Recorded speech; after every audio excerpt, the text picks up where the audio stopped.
Hello అండి. అందరికీ నమస్తే. ఈరోజు వీడియోలో కథ తెలుసుకునే ముందు మీ అందరికీ ఒక చిన్న రిక్వెస్ట్. కథ పూర్తిగా వినండి. కథ మీకు నచ్చితే లైక్ చేసి మీ విలువైన అభిప్రాయాన్ని కామెంట్ రూపంలో తప్పకుండా తెలియజేయండి. మరిన్ని ఇలాంటి ఇంట్రెస్టింగ్ స్టోరీస్ కోసం మన ఛానల్ని సబ్స్క్రైబ్ చేసుకోండి. ఇక లేట్ చేయకుండా మనం కథలోకి వెళ్ళిపోదాం. స్నిగ్ధ అవును అంకుల్ అని అంటుంది. గిరిధర్ నైస్ నేమ్ అని అంటాడు. సిస్టర్ స్నిగ్ధ దగ్గరికి వచ్చి హాయ్ స్నిగ్ధ, ఐఆమ్ శశి అని షేక్ హ్యాండ్ ఇస్తాడు. స్నిగ్ధ రఘు వైపు చూస్తుంది.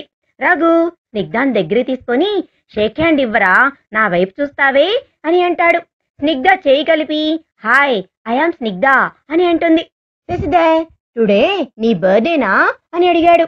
స్నిగ్ధ అని అంటుంది. Shashidhar happy birthday to you అని అంటాడు. స్నిగ్ధ థ్యాంక్స్ అని చెప్తుంది. శశి హే స్నిగ్ధ, నీకు ఇక్కడ నా ఫేవరెట్ ప్లేస్ ఉంది, చూపిస్తారా అని అంటాడు. స్నిగ్ధ రఘు వైపు చూస్తుంది. జానకి పర్వాలేదు వెళ్ళనివ్వండి, ఈ సరౌండర్ దాటి వెళ్ళర్లే అని అంటుంది. రఘు త్వరగా వచ్చేయండి స్నిగ్ధ, మనం వెళ్ళాలి అని చెప్తాడు. స్నిగ్ధ ఓకే డాడీ అని శశిధర్తో వెళ్ళిపోతుంది.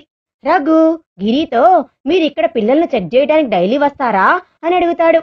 గిరి డైలీ రాను, ఎవ్రీ సండే వస్తాను.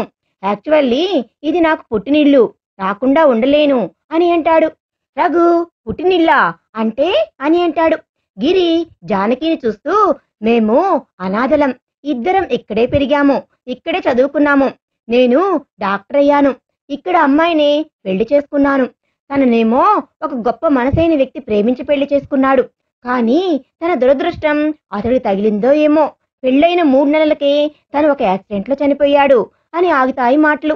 జానకికి శివ యాక్సిడెంట్ గుర్తుకు వచ్చి కళ్ళల్లోంచి నీరు చెంపలపై జారిపోతుంటాయి. రఘు ఐఆమ్ సారీ అండి అని అంటాడు. జానకి కళ్ళనీళ్లు తుడుచుకుంటూ పర్వాలేదులేండి, తను వెళ్తూ నాకు ఇచ్చిన కానుక రోజుకు ఒక్కసారైనా నా చెంపలను తాకందే రాత్రికి నాకు నిద్ర పట్టదు అని అంటుంది. గిరి జాను ప్లీజ్ కామ్ డౌన్ అని అంటాడు. జానకి బలవంతంగా నవ్వుతూ నేను మళ్ళీ ఇక్కడికే వచ్చేశాను, ఇప్పుడు నా ఆనందం అంతా ఈ పిల్లలే అని అంటుంది. గిరి నేను అందుకే వీక్లీ వన్స్ అన్నా ఇక్కడికి వస్తాను, అప్పుడప్పుడు నా మిసెస్ కూడా వస్తుంది, మా భవిష్యత్ ప్లానింగ్ ఇక్కడే ఉంది రఘు గారు అని అంటాడు గిరి. రఘు ఆర్ఫనైజ్ లో పెరిగిన ప్రతి ఒక్కరూ మీలా ఆలోచించగలిగితే ఏ ఒక్క అనాథ ఉండరండి. నేను ఇక్కడ పిల్లలు హెల్దీగా ఉన్నారు అని మాత్రమే అనుకున్నాను, కానీ ఇప్పుడు అర్థమవుతుంది వాళ్ళంత ఆనందంగా ఉన్నారు అని. ఇక్కడ శశి స్నిగ్ధాని పార్క్ లాంటి ప్లేస్ కి తీసుకుని వస్తాడు.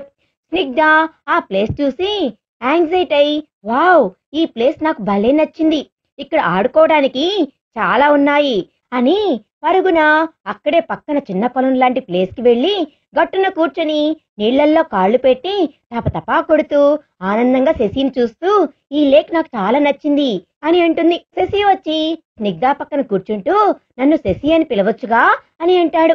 స్నిగ్ధ నువ్వు నాకన్నా పెద్ద కదా అని అంటుంది. శశి నన్ను ఫ్రెండ్లా ఫీల్ అయితే శశి అని పిలువు, లేకపోతే నీ ఇష్టం అని అంటాడు.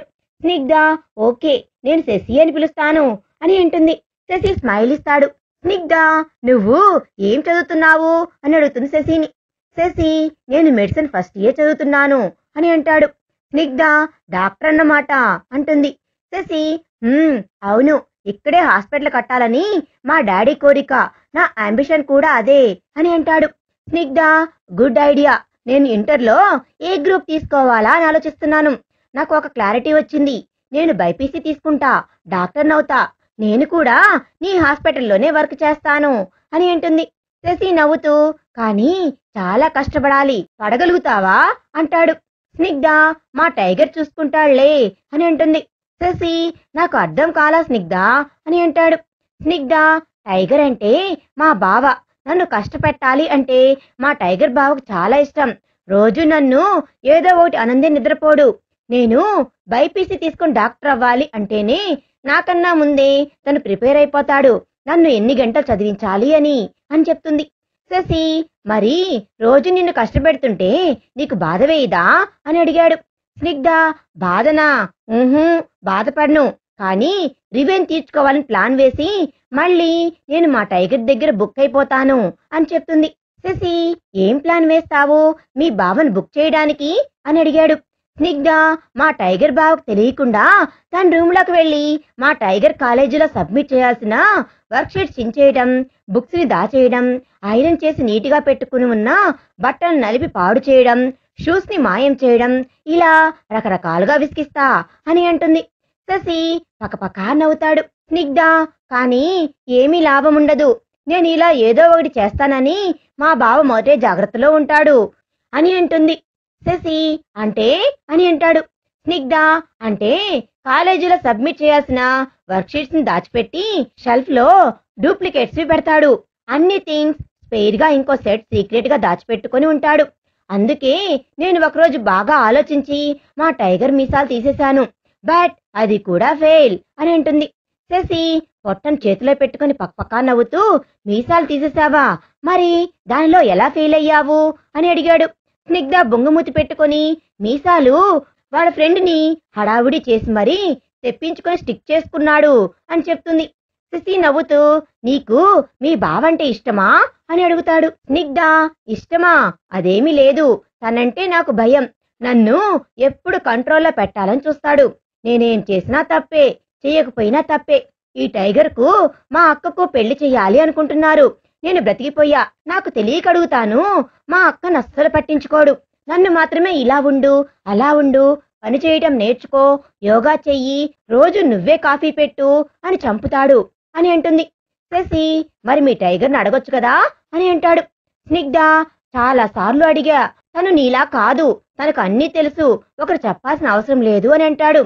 నిజంగా కూడా మా అక్క గ్రేట్, నేను వేస్ట్ అని అంటుంది. శశి, హే, నువ్వలా ఏం ఫీల్ కాకు.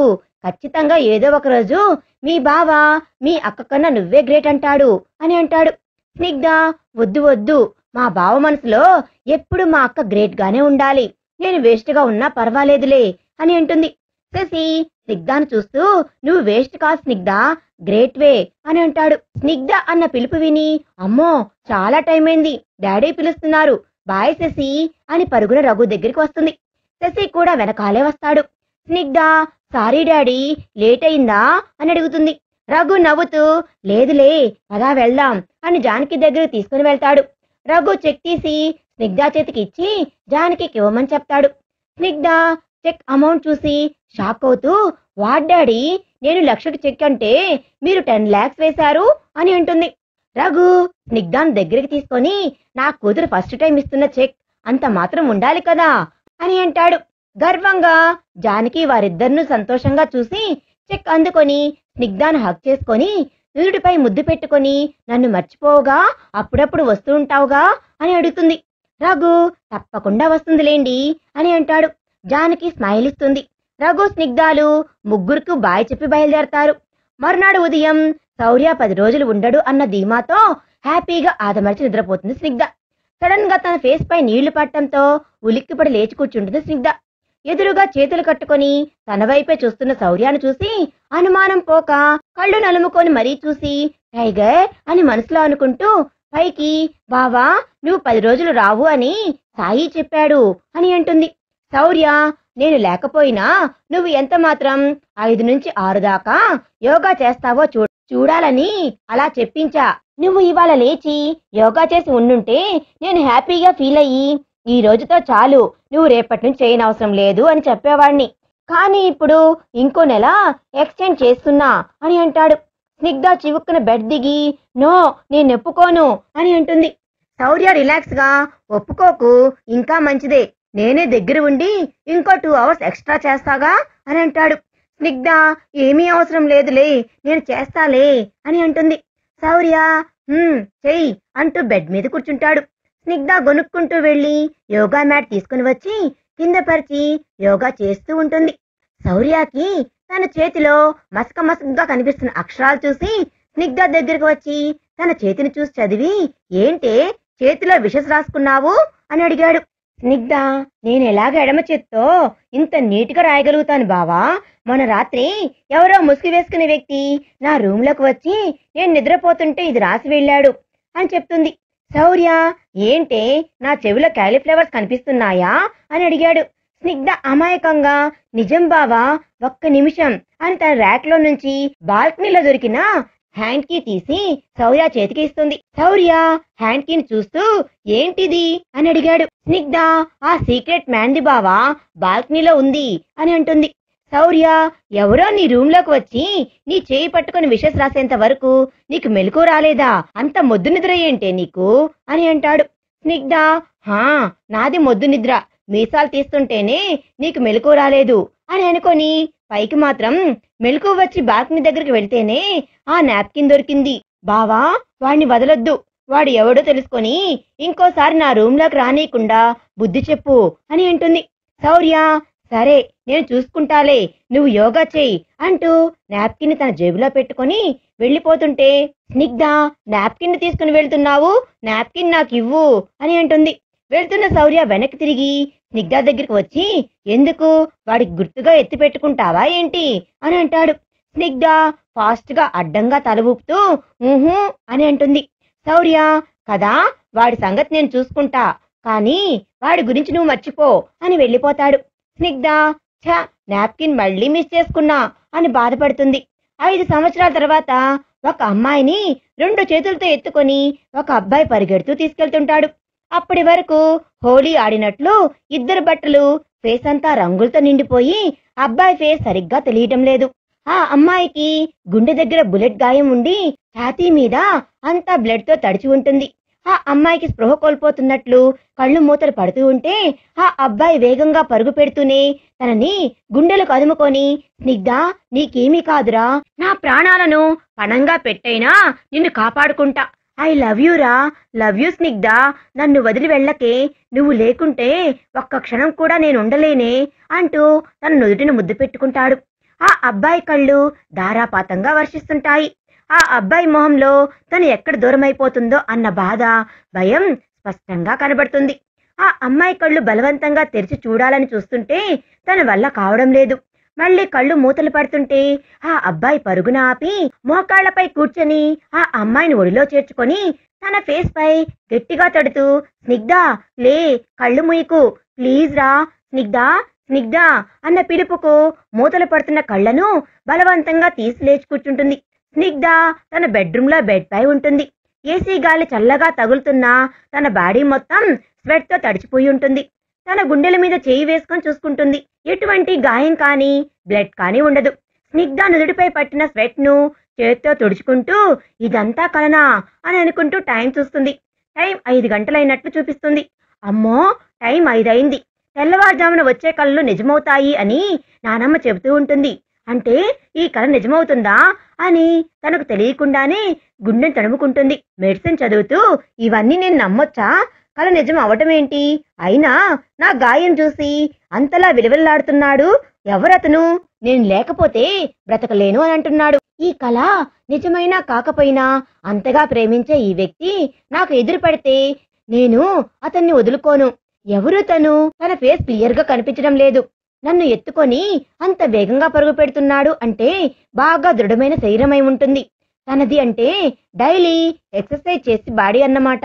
హే ఒక విషయం కనిపెట్టేశా అని అనుకొని వెంటనే నా మొహం, ఇప్పుడు అందరూ 90% డైలీ ఎక్సర్సైజులు చేస్తూనే ఉంటారు అని అనుకొని బెడ్ దిగి కలలో ఆ వ్యక్తి తన కోసం పడే బాధనే గుర్తు చేసుకుంటూ ఎవరు నువ్వు, నేను లేకపోతే బ్రతకలేవా, సినిమాల్లో కథల్లో కాకుండా నిజ జీవితంలో అంతగా ప్రేమించే వ్యక్తి ఉంటారా, ఇది కూడా కలే కదా, ఒకవేళ ఈ కళ నిజమైతే గుండెల దగ్గర బుల్లెట్ దిగింది, నేను బ్రతుకుతానా లేక అని అనుకొని అంతకు మించి ఆలోచించలేక ఈ కళను పూర్తిగా మర్చిపోవాలి అని అనుకుంటూ తన రూమ్ నుండి బయటకు వస్తుంది. హాల్ అంతా బంధువులతో సందడిగా ఉంటుంది. ఆ ఇంటి గుమ్మానికి తోరణాలు కట్టున్నాయి. ఇల్లంతా పూల డెకరేషన్ తో కళకళలాడుతూ అది పెళ్లి ఇల్లు అని చూడగానే తెలుస్తుంది. హాల్లో స్నేహాన్ని కూర్చోబెట్టి లక్ష్మి తనకు నూనె నలుగు పెడుతూ ఉంది. స్నిగ్ధ హాల్లోకి వచ్చి స్నేహాన్ని చూసి దగ్గరకు వచ్చి వాట్ మమ్మీ, అక్కకు ఎందుకు ఇలా నూనె అంతా పూస్తున్నారు అని అంటుంది. స్నిగ్ధ ప్రశ్నకు స్నేహ ముసిముసిగా నవ్వుతుంది. సుచిత్ర చిరాగ్గా స్నిగ్ధను చూసి వెంటనే చూపు తిప్పుకొని స్నేహ చెంపలను తలకు నూనె అంటుతుంది. లక్ష్మి ఒక్కొక్కరిని పిలుస్తూ స్నేహకు నూనె నలుగు పెట్టిస్తుంది. కుర్చీలో కూర్చుని ఉన్న కృష్ణవేణమ్మ స్నిగ్ధాన్ని చెయ్యి పట్టుకొని లాగి పక్క కుర్చీలో కూర్చోబెడుతుంది. ఏంటి నానమ్మా, ఎందుకు అక్కకిలా నూనె పూస్తున్నారు అని అంటుంది. కృష్ణవేణమ్మ స్నిగ్ధ తలపై ప్రేమగా చిన్నగా కొట్టి, అందుకేనే అప్పుడప్పుడు పెళ్లిళ్లకు పేరంటాలకి వెళ్తుండాలి. ఎప్పుడు చూడు చదువు చదువు అంటూ పుస్తకం పట్టుకొని కూర్చుంటావు, లేదంటే 10 మంది పిల్లలను వెనకేసుకుని తిరుగుతావు అని అంటుంది. స్నిగ్ధ కృష్ణవేణమ్మ చేతిని చుట్టుకొని భుజంపై తల ఆనిస్తూ, నానమ్మా, ఆ రోజు నేను కూడా అందరిలా పెళ్లి పేరంటాలకు వెళ్ళుంటే ఈ రోజు నువ్వు ఇలా నా పక్కన ఉండేదానివి కాదు నానమ్మా. ఆ పిల్లల సహాయంతోనే ఆ రోజు నేను నిన్ను కాపాడుకున్నాను నానమ్మా అని అంటుంది. కృష్ణవేణమ్మ స్నిగ్ధ తలపైన ముద్దు పెట్టుకుంటుంది. తనకు 2 సంవత్సరాల ముందు జరిగిన ఒక సంఘటన కళ్ళ ముందు మెదులుతుంది. దగ్గర వాళ్ళ పెళ్లికి ఇంట్లో అందరూ వైజాగ్ బయలుదేరారు. కృష్ణవేణమ్మ మాత్రం జర్నీ చేయడం నా వల్ల కాదు, కీళ్ళ నొప్పులు ఎక్కువగా ఉన్నాయి అని వైజాగ్ వెళ్ళదు. సుబ్బరామయ్య గారు తనను వదిలి వెళ్ళలేక, నేను నీకు తోడుగా ఉంటాలే కృష్ణ అని అంటాడు. కృష్ణవేణమ్మ, వద్దండి, మీరు వెళ్ళండి, ఇంటికి పెద్ద మీరు వెళ్ళకపోతే ఎలా, నాకేమీ ఇబ్బంది లేదు, మీరందరూ వెళ్ళిరండి. ఇప్పుడు మనం వెళ్ళకపోతే రేపు మన పిల్లల పెళ్లిళ్లకు ఎవ్వరు రారు, మీరు వెళ్ళండి అని గట్టిగా చెప్పడంతో అందరూ వైజాగ్ బయలుదేరతారు. స్నిగ్ధ మాత్రం నాకు ఎగ్జామ్స్ ఉన్నాయి, ప్రిపేర్ అవ్వాలి అని నిలబడిపోతుంది. సాయంత్రం అవుతుండగా స్నిగ్ధ పిల్లలతో ఇంటి ముందు పార్కులో క్రికెట్ ఆడుతూ ఉంటుంది. కృష్ణవేణమ్మ దేవుడికి దీపారాధన చేస్తూ గుండెల్లో నొప్పిగా అనిపిస్తుంటే కష్టంగా గుండెని పట్టుకొని దేవుడి గదిలోంచి హాల్లోకి వచ్చి నొప్పికి అల్లాడుతూ సోఫాలో కొలబడిపోతుంది. పిల్లలతో ఆడుకుంటున్న స్నిగ్ధ దాహంగా అనిపించడంతో పిల్లలతో కలిసి ఇంట్లోకి వచ్చి కిచెన్లోకి వెళ్ళబోతూ క్యాజువల్ గా సోఫా వైపు చూసి కృష్ణవేణమ్మ సోఫాలో పడిపోయి ఉండటం చూసి పరుగున నానమ్మా అంటూ దగ్గరికి వచ్చి పట్టుకొని, ఏమైంది నానమ్మా అని గుండెలపై చేయి పెట్టుకొని ఉండటం చూసి వెంటనే తనే గుండెల్లో నొప్పిగా ఉందా అని అడుగుతుంది. కృష్ణవేణమ్మ అవును అంటూ తల ఊపుతుంది. వెంటనే స్నిగ్ధ ఫాస్ట్ గా వెళ్ళి శశికి ఫోన్ చేసి, శశి శశి నానమ్మ అని అంటూ ఏడుస్తుంది. శశి ఫోన్లో స్నిగ్ధ ఏడుపు విని తనకేమీ అర్థం కాక, స్నిగ్ధ ముందు ఏడు పాపు, ఏం జరిగిందో చెప్పు అని నెమ్మదిగా అడుగుతాడు. పక్కన బాబు ఫోన్ తీసుకొని విషయం చెప్పి స్నిగ్ధకిస్తాడు. స్నిగ్ధకి ఏడుపుతో మాట రాదు. శశి, నువ్వు మెడిసిన్ చదువుతూ ఇలా ఏడవటం ఏంటి, కొంచెం కూల్గా ఆలోచించు, టెన్షన్ పడకు, నేను చెప్పిన మెడిసిన్ తెప్పించి మీ నానమ్మ చేత మింగించు, కాస్త గాలి ఆడేలాగా చూడు, నేను డాడీ 10 నిమిషాల్లో అక్కడుంటాం అని టాబ్లెట్స్ చెప్తాడు. వెంటనే బాబు ఆ స్లిప్ తీసుకొని పరుగు పెడతాడు. స్నిగ్ధ, రే డబ్బులు అని అరిస్తే, నా దగ్గర ఉన్నాయక్క అని అంటాడు. స్నిగ్ధ సైకిల్ తీసుకుని వెళ్ళు అని కీసిస్తుంది. వాడు వచ్చేలోగా పిల్లల సహాయంతో కృష్ణవేణమ్మను సరిగ్గా పడుకోబెట్టి తనకు చెమటలు పడుతుంటే తుడిచి గాలి కోసం విసురుతూ కూర్చుంటుంది. పిల్లలు ఆవిడ చేతులను కాళ్ళను రబ్ చేస్తూ ఉంటారు. బాబు ఆయాసపడుతూ వచ్చి టాబ్లెట్ ఇస్తాడు. స్నిగ్ధ వెంటనే కృష్ణవేణమ్మ చేత టాబ్లెట్ మింగిస్తుంది. టాబ్లెట్ మింగిన కాసేపటికి తనకు కాస్త నార్మల్ అవుతుంది. ఈ లోపల శశి డాక్టర్ని తీసుకుని వస్తాడు. తను టెస్ట్ చేసి, ఏమీ పర్వాలేదు, మైల్డ్ స్ట్రోక్లే, హాస్పిటల్లో జాయిన్ చేస్తే ట్రీట్మెంట్తో సరిపోతుంది, నువ్వు కంగారు పడుకు, ఇంట్లో ఎవ్వరు లేరా అని అడుగుతాడు. స్నిగ్ధ, లేరు అంకుల్, పెళ్లికి వెళ్లారు అని అంటుంది. డాక్టర్, శశి ఇద్దరు కృష్ణవేణమ్మని హాస్పిటల్కి తీసుకుని వెళ్తారు. ఆలోచనలో ఉన్న కృష్ణవేణమ్మను స్నిగ్ధ కుదుపుకు తేరుకొని, ఏంటి మా అని అంటుంది. నానమ్మా, నేను వెళ్ళి అక్కకు నలుగు పెట్టేదా అని అడుగుతుంది.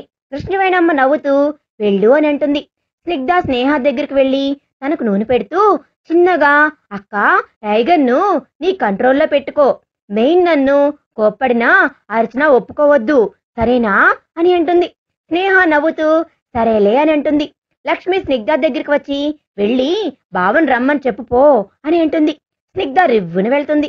లక్ష్మి, సుచిత్ర ఇంకొంతమంది ముత్తైదువులు స్నేహకు మంగళ స్నానం చేయించడానికి తీసుకుని వెళ్తారు.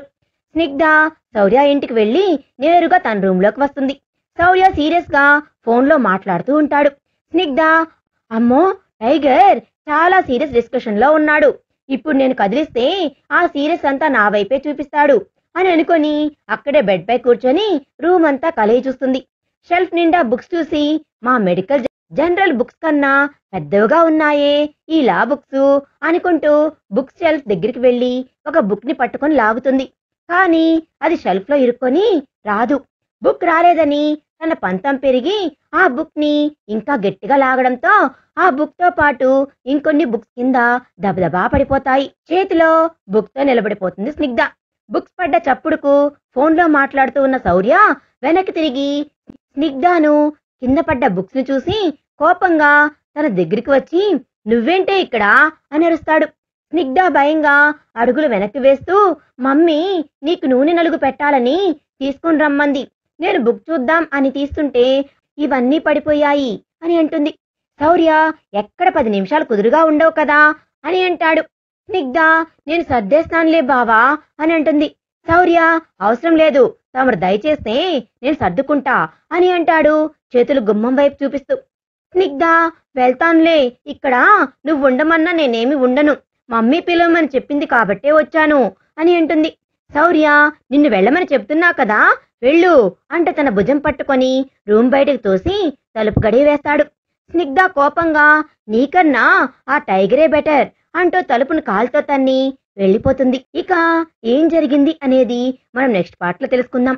ఈ వీడియో కనుక మీకు నచ్చినట్లయితే ప్లీజ్ లైక్ చేయండి. Thanks for watching.